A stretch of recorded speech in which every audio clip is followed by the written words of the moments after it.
Bonjour tout le monde, dans cette vidéo, je vais expliquer comment on utilise la méthode des extrêmes pour trouver l'incertitude sur une valeur provenant d'une fonction. Ce que je veux dire par fonction, c'est par exemple si c'est une valeur que je trouve avec un sinus de quelque chose.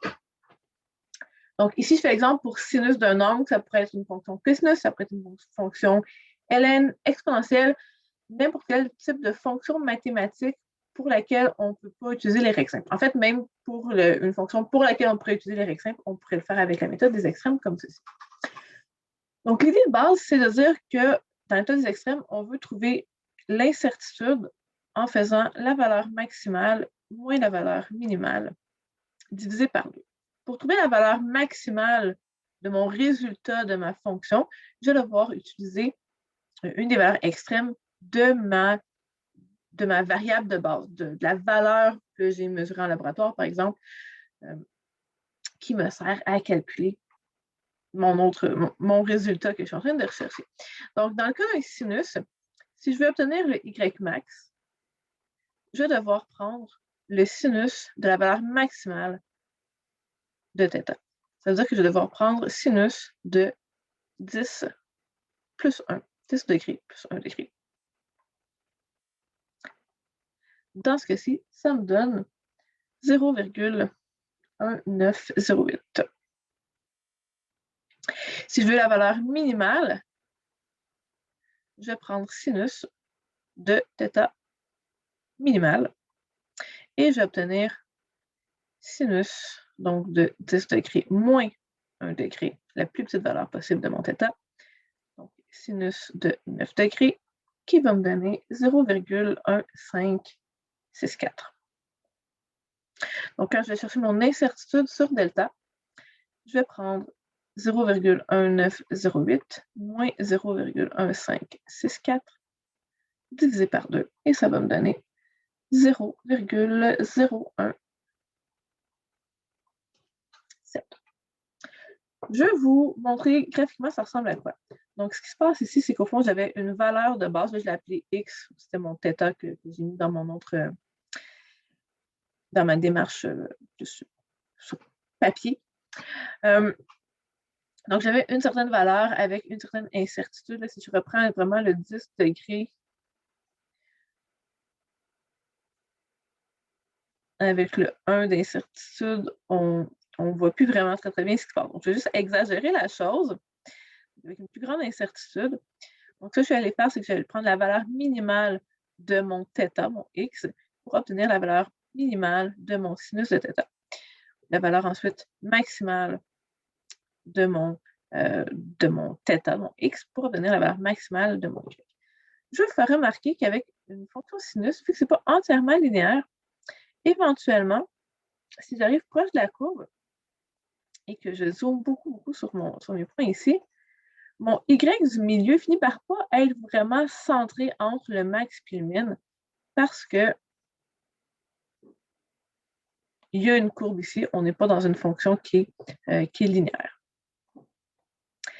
Donc, ça fait en sorte que l'incertitude que je viens de calculer n'est pas vraiment autour de cette valeur-là de Y, elle est autour vraiment de la valeur qui serait centrale, ça me fait une main, je ne peux pas le montrer, mais vraiment qui serait à mi-chemin entre les deux. Donc, quand on utilise la méthode des extrêmes, on devrait toujours utiliser la valeur moyenne, qui serait donc Y max plus Y min sur 2. Donc, 0,1908 plus 0,1564 divisé par 2, qui me donne 0,1736. Donc, quand je vais arrondir, que je vais présenter mon résultat total, ça va être arrondi au premier chiffre après la virgule. Je vais avoir donc juste 2 chiffres dans mon incertitude. Et en fait, ici, je vais obtenir... je vais obtenir 2 chiffres après la virgule. Donc, 0,17 plus ou moins 0,02.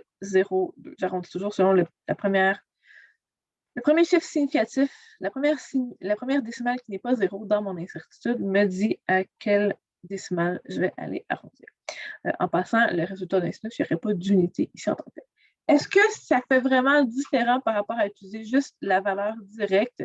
Si je fais sinus de 10 degrés, qu'est-ce que ça m'aurait donné? Ça me donne 0,17365. En fait, si j'avais tous les décimales, ici, j'aurais 4,8, alors qu'ici, j'aurais eu 2,2. Donc, finalement, dans ce cas-ci, là où j'ai arrondi, ça finissait par ne pas faire de différence. Puis en fait, on peut voir que sur mon graphique, la différence est très, très petite. Il a fallu que j'exagère aussi beaucoup mes valeurs pour le voir. Mais techniquement, c'est toujours mieux d'aller prendre la valeur moyenne pour s'assurer d'être vraiment centré au milieu de la valeur maximale et de la valeur minimale. Je veux vous montrer autre chose. En fait, je viens de me rendre compte que je n'ai pas bien programmé ma valeur pour ça. Je vais aller jusqu'à 180. Donc, si j'allais à une valeur de plus de 90 degrés, mon X max me donnerait le Y minimum techniquement. Je l'appelle encore Y max, je ne l'ai pas programmé pour changer, mais il me donnerait la plus petite valeur du résultat du sinus. Et le plus petit θ, le plus petit angle, me donnerait la valeur maximale. Donc, il faut jouer des fois avec ces principes-là, avec la méthode des extrêmes. Il peut y avoir des subtilités, mais en réalité, il n'y a aucun cas dans les laboratoires qu'on fait dans les cours de physique au cégep où on va avoir ce problème-là.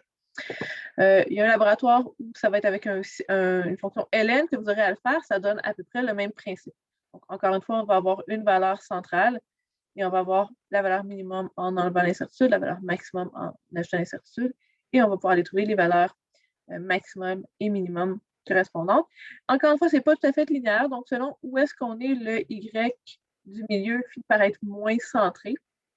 Donc, ça vaut la peine de vérifier qu'est-ce que ça donne quand on fait vraiment la moyenne entre les deux pour avoir le bon résultat, pour avoir notre valeur vraiment bien placée à mi-chemin entre la valeur minimum et la valeur maximum.